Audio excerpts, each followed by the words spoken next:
बिस्मिल्लाहिर्रहमानिर्रहीम। अस्सलाम वालेकुम नाजरीन, मैं हूं फैयाज राजा और आप देख रहे हैं लाज न्यूज।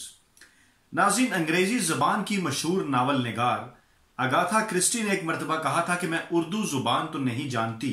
मगर बरसगीर में छपने वाले जासूसी नावलों के हवाले से मुझे आगही और मालूमात हैं। वहां सिर्फ एक ओरिजिनल मुसन्निफ है और उसका नाम है इब्ने सफ़ी।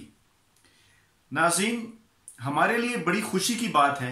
कि तकरीबन 40 बरस बाद हुकूमत पाकिस्तान की जानिब से सरकारी सतह के ऊपर इब्ने सफ़ी की खिदमात को तस्लीम कर लिया गया। इसीलिए मैंने आज की जो वीडियो है वो सियासत से हट के, जैसा कि मेरा आपसे वादा है कि अदब और दीगर मौज़ूआत के ऊपर भी बात करेंगे, तो मशहूर जासूसी नावल निगार इब्ने सफ़ी के काम को तकरीबन 40 बरसों के बाद जो है वो सरकारी सतह के ऊपर तस्लीम कर लिया गया, मान लिया गया और हुकूमत पाकिस्तान की जानिब से उन्हें इस योम दिफा के ऊपर जो है वो सितारा इम्तियाज का जो एजाज़ है वो बाद अज़ मर्ग, बाद अज़ वफ़ात जो है वो उनको दिया गया। तो इस तरह से जो कि 1980 में इब्ने सफ़ी फौत हुए, उनके फौत होने के तकरीबन 40 वर्ष बाद किसी हद तक जो है, जो हमने उनको उनका मकाम ना दिया उनकी ज़िंदगी में, उसका किसी हद तक जो है वो मदावा हो गया। नाज़रीन, देर आए दुरुस्त आए, और इसी बात की मुझे खुशी है कि कम अज़ कम इस दौरे हुकूमत में, बल्कि मैं तो ये कहूँगा ज़ाती तौर पे खुद, कि ये सिर्फ एक ऐसा काम है कि शायद इस एक काम की वजह से शायद मैं इमरान खान साहब को एक दफ़ा फिर वोट दे डालूं। नाज़रीन, इब्ने सफ़ी पाकिस्तानी अदब का एक ऐसा किरदार थे कि जिनको बदकिस्मती से हमारे जो अदबी गुरु थे, नाम नहाद गुरु में कहूँगा, वो क्योंकि जासूसी अदब को उन्होंने कभी भी अदब समझा ही नहीं, इसलिए इब्ने सफ़ी मरहूम को उनकी ज़िंदगी में वो मकाम ना मिल सका। हालांकि इब्ने सफ़ी के मुतल्लिक ये मशहूर था कि कई बड़े बड़े लिखारी, कई बड़े बड़े उर्दू अदब के नाकदीन, जिनकी किताबें सिर्फ और सिर्फ लोगों की लाइब्रेरीज के शेल्फ में नज़र आती हैं, उन खुद की ये हालत थी कि इब्ने सफ़ी की जो किताबें हैं वो उनके तकियों के नीचे नज़र आती रहीं। और इस तरफ एक दफ़ा मरहूम इब्ने सफ़ी ने भी इशारा किया था कि मेरी किताबें जो है वो शेल्फ में तो नहीं सजती, लेकिन लोगों के तकियों के नीचे मौजूद होती हैं। तो इस तरह से इब्ने सफ़ी ने लोगों के दिलों में घर घर जगह बनाई। आज की नौजवान नस्ल शायद इब्ने सफ़ी को इतना ना जानती हो, लेकिन सन 60, बल्कि मैं कहूँगा 1950, 60, 70 की दहाई में जो लोग जवान हुए, जिन्होंने उर्दू अदब पढ़ना शुरू किया, वो बड़ी तादाद में ना सिर्फ इब्ने सफ़ी के फ़ैन थे, बल्कि उनकी किताबें पढ़ते थे और दूसरों को भी पढ़ाते थे। मैं खुद अपनी बात कर लूँ कि इब्ने सफ़ी की वफ़ात 1980 में हुई और मैंने जो है वो किताबें पढ़ना शुरू की तकरीबन 8 साल की उम्र में, 1984 में, जब दीगर मुसन्निफ़ीन की। तो इसी दौरान कुछ अरसे बाद मेरी जो है वो इब्ने सफ़ी की नावलों से मुलाकात हुई और उसके बाद फिर मैंने इब्ने सफ़ी मरहूम के जो तमाम नावल थे वो पढ़ डाले। नाज़रीन, आज के इस मौके की मुनासबत से इसका फ़ायदा उठाते हुए मैं ये चाहूँगा कि मेरे जो कारीन हैं, माफ़ कीजिएगा, मेरे जो नाजरीन हैं, इस वीडियोस के जो सुनने वाले हैं, उनसे जो है वो मैं इब्ने सफ़ी के हवाले से जो कुछ मालूमात हैं वो शेयर करूँ। नाज़रीन, इब्ने सफ़ी जो थे वो इलाहाबाद के अंदर पैदा हुए 26 जुलाई 1928 को, और उन्होंने तकरीबन 52 बरस की उम्र पाई और इसी तारीख यानी 26 जुलाई को ही वो 1980 को कराची में फौत हुए। इब्ने सफ़ी एक अदबी घराने से ताल्लुक़ रखते थे। उनके जो मामू थे वो उर्दू अदब के शायर जो कि नूह नारवी के नाम से मशहूर थे, उनके मामू थे,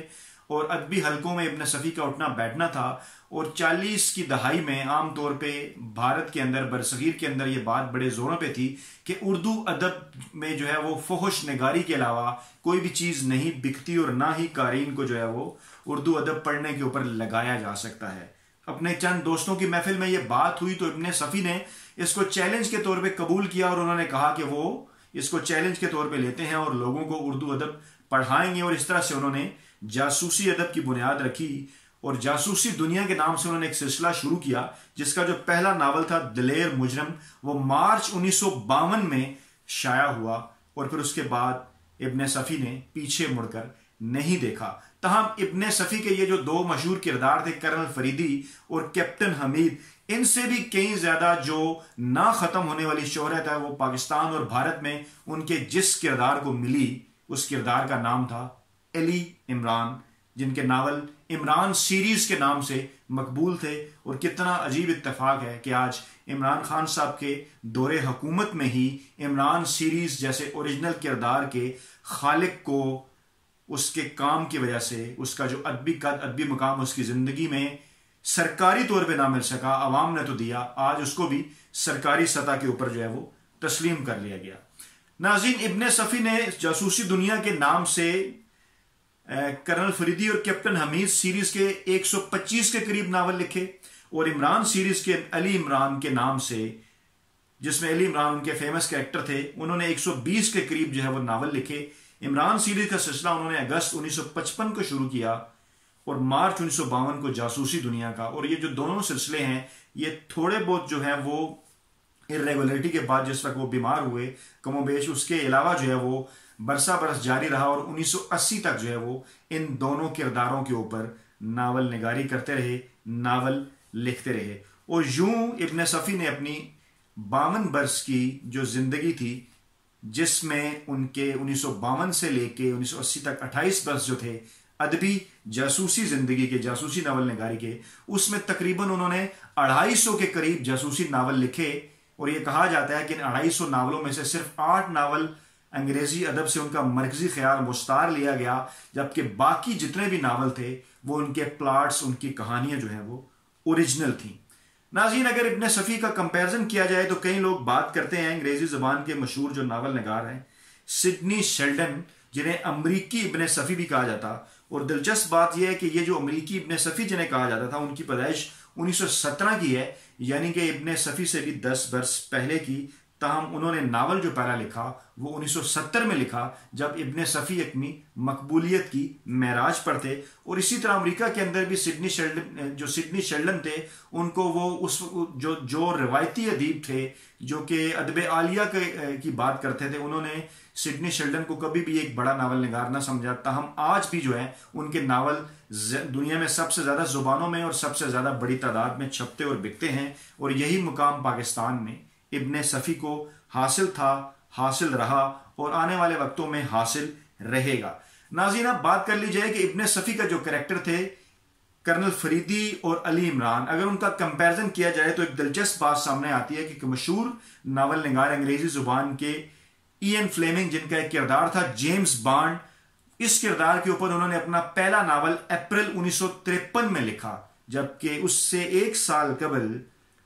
इब्ने सफ़ी कर्नल फरीदी के नाम से ये कैरेक्टर 1952 में अपने कारीन के सामने पेश कर चुके थे। यानी 1 साल कबल जेम्स बॉन्ड से कर्नल फरीदी का जो एशियन या पाकिस्तानी या इंडियन कैरेक्टर था वो यहां आया। इब्ने सफ़ी ने उसे तख्लीक किया, लेकिन बदकिस्मती से उसके ऊपर बाद में हमारे मीडिया ने, प्रिंट और इलेक्ट्रॉनिक ने या हमारी फिल्म इंडस्ट्री ने अगर कभी कोशिश भी की तो नीम दिली से कोशिश की। जबकि जेम्स बॉन्ड को आप देखिए कि वो कैरेक्टर कितना मशहूर हुआ उसको लेके। हालांकि इयन फ्लेमिंग ने सिर्फ 14 नावल लिखे जेम्स बॉन्ड के ऊपर, हर साल उनका एक नावल आता था और तकरीबन उन्होंने 9 शॉर्ट स्टोरीज लिखी 1952 से 1966 के दौरान 14 बरसों में। जबकि इब्ने सफ़ी मुसलसल 28 बरस तक उन्होंने 250 के करीब नावल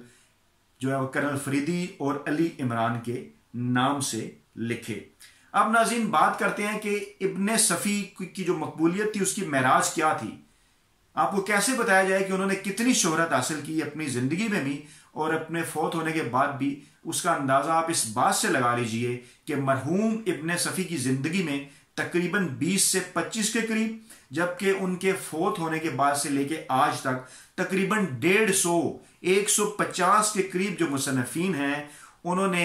अली इमरान के कैरेक्टर के ऊपर तबाह आजमाई की। यानी अली इमरान के कैरेक्टर्स के ऊपर इमरान सीरीज लिखी, जिसमें बाज लोग जो है वो मकबूल भी हुए, जैसे मरहूम मजर कलीम एम.ए. जो कि मुल्तान के रहायशी थे, उन्होंने भी इमरान सीरीज को एक बामे अरूज के ऊपर पहुंचाया। इसके अलावा बेशुमार ऐसे नाम हैं 150 के करीब कि जिन लोगों ने मरहूम इब्ने सफ़ी के जो कैरेक्टर थे अली इमरान, उनके ऊपर जो है वो नावल लिखे और शोहरत पाई। तो नाजरीन, इब्ने सफ़ी पाकिस्तानी तारीख के एक ऐसे अदीब, पाकिस्तान का एक ऐसा अदबी किरदार कि जिसकी खिदमात को उनकी ज़िंदगी में सरकारी सरपरस्ती के तौर पर जो है वो ना सराहा गया, सरकारी सतह पे ना सराहा, लेकिन अवाम ने उनकी मकबूलियत में आज दिन तक जो है वो किसी किस्म की कमी नहीं आने दी और बिलाखिर हुकूमत पाकिस्तान ने उनके लिए सितारा इम्तियाज़ का ऐलान कर दिया। नाज़रीन, आज की मैं वीडियो इसी नोट के ऊपर ख़त्म करता हूँ और आपसे ये दरख्वास्त करता हूँ कि वीडियोज़ आप तक पहुँचती रहें, उसके लिए चैनल सब्सक्राइब कीजिए, बेल आइकॉन को भी प्रेस कीजिए और कमेंट्स में अपना फीडबैक भी देते रहें ताकि हम आपके लिए मज़ीद दिलचस्प वीडियोज़ जो हैं वो लाते रहें। अपना बहुत ख्याल रखिएगा। अल्लाह हाफिज़।